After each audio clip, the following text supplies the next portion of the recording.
لیکن آپ جتنا مرضی کہہ لیں، جس نے دل آزاری، جس نے داڑھی نہیں رکھی نا، داڑھی پہ آپ جتنی بھی میٹھی بات کریں وہ کہیں گے میرے خلاف ہے. اس طرح آپ جتنی بھی حدیثیں سنائیں، جو مزارات کے قائل ہیں وہ سمجھتے ہیں ہمارے خلاف ہی بات ہے، ان کی آپ پرواہ نہ کریں. میں نے اگر پرواہ کی ہوتی نا میرے بھائی، تو آج یہ دعوت یہیں پہ دفن ہو جاتی، جو آج سے 7-8 سال پہلے لانچ ہوئی الحمدللہ. اور آج دنیا میں اردو زبان میں ہمارے سے زیادہ ویورشپ کسی کی نہیں، شاید طارق جمیل صاحب کی ہو الحمدللہ. اور آج الحمدللہ ہمارے ویورز جو ہیں وہ 30 جولائی 2017 کو ہماری جو سبسکرائبرز ہیں یوٹیوب کے شارٹ کلپ کے چینل کے، وہ 1 لاکھ سے زیادہ ہو چکے ہیں الحمدللہ. اور پچھلے سال جولائی میں 20,000 تھے. اس 1 سال کے اندر یہ دعوت اس طریقے سے، 8 سے سال پہلے تک بمشکل ہمارے سال کے جو مہینے کے ویورز تھے وہ 1-1.5 لاکھ ہوتے تھے. آج روزانہ یہ 1 لاکھ سے زیادہ ہے، بعض کا 2-2 لاکھ سے زیادہ ہوتے ہیں. وہ پورا گورا تو نہیں جھوٹ مارتا، یوٹیوب تو نہیں کسی نے خریدی ہوئی نا. تو میں صرف اس لیے بتا رہا ہوں کہ مشہوری کے لیے نہیں، اور نہ میں نے اس کے اوپر کوئی ڈالر لگائے ہوئے ہیں وہ کمائی والے. اللہ کا شکر ہے ہم کوئی کمائی نہیں کسی سے کرتے.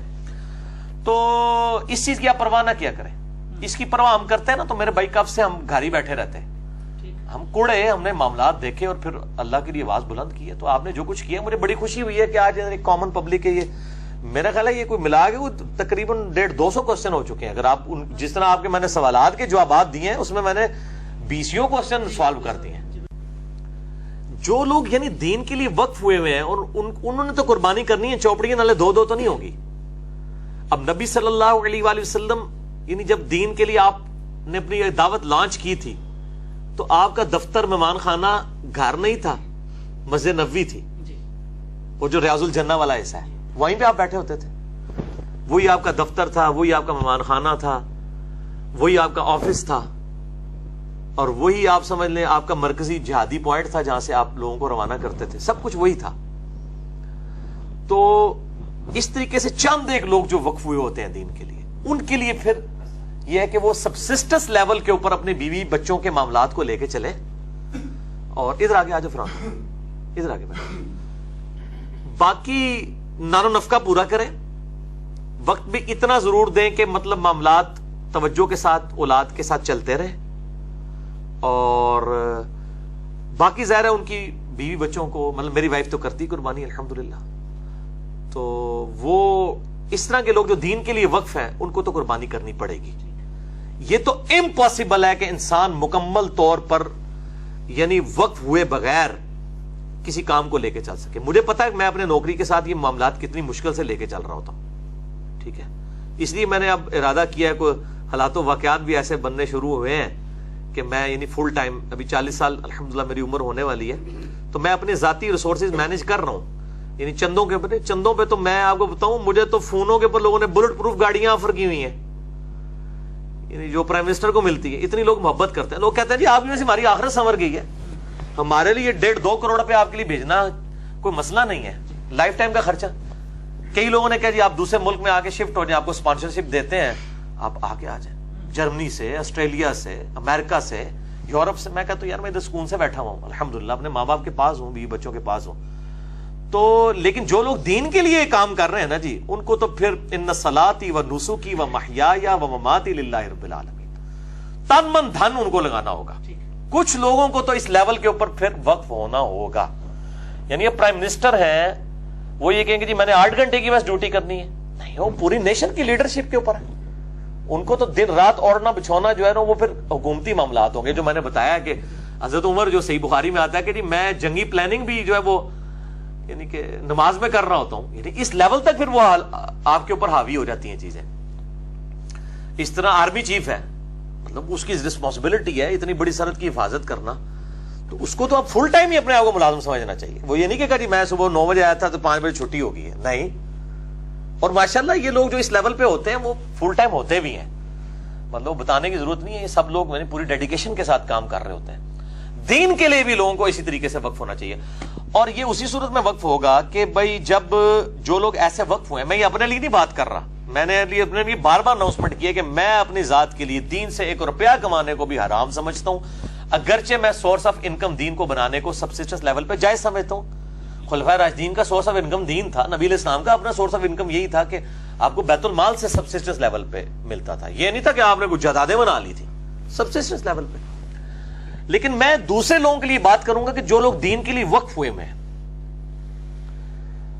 جو لوگ ان کو ہیلپ آؤٹ کر سکتے ہیں نا، بہتر لائف کے لیے ہیلپ آؤٹ کریں، دین کے لیے، دیوبندی بریلوی اہل حدیث فرقوں کے لیے نہیں، دین کے لیے جو وقف ہوئے میں۔ ڈاکٹر ذاکر نائک ہیں جس طرح وقف ہوئے میں، علمی اختلاف ہمیں اپنی جگہ ان سے، ڈاکٹر اسرار صاحب وقف ہوئے تھے، یہ کئی اختلافات کے ساتھ ساتھ غامدی صاحب ہیں۔ اب غامدی صاحب کا کروڑوں کا خرچہ ہے مہینے کا، یعنی وہ پاکستان میں بھی آتے ہیں تو ان ہوٹلوں میں ٹھہرتے ہیں جن ہوٹلوں کے ایک دن کا کرایہ ہم لوگ نہیں دے سکتے، ہماری پورے مہینے کی تنخواہ اتنی نہیں ہے، تو وہ کون دے رہا ہے خرچہ؟ کچھ سرکز ہے جنہوں نے خرچہ اٹھایا ہوا ہے، ٹھیک ہے۔ اس طرح جو لوگ وقف ہوئے میں، تو اس حوالے سے ان لوگوں کی خدمت کرنی چاہیے، اور اگر وہ اپنا کوئی مینج کر سکتے ہیں سورس تو کر لیں، زیادہ بہتر ہے، لیکن ان لوگوں کی مدد ضرور کرنی چاہیے۔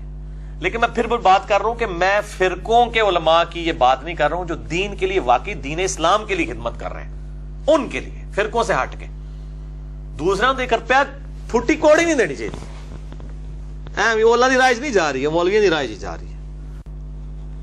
لوگ اسلام کو نہیں چاہتے، عورتیں کیا ووٹ دیں گی کہ ہاں ہم نقاب چاہتی ہیں، اور مرد کہیں ہم داڑھی رکھنا چاہتے ہیں؟ نہیں۔ وہ پنجاب گورنمنٹ نے صرف اناؤنسمنٹ کی کہ جو عورت حجاب کر کے آئے گی اس کو نمبر تھوڑے سے فالتو دیے جائیں گے، تو کس طرح ہنگامہ این جی او سامنے آ گئی، یہ کہاں ہے؟ یہ نہیں چاہتے اسلام۔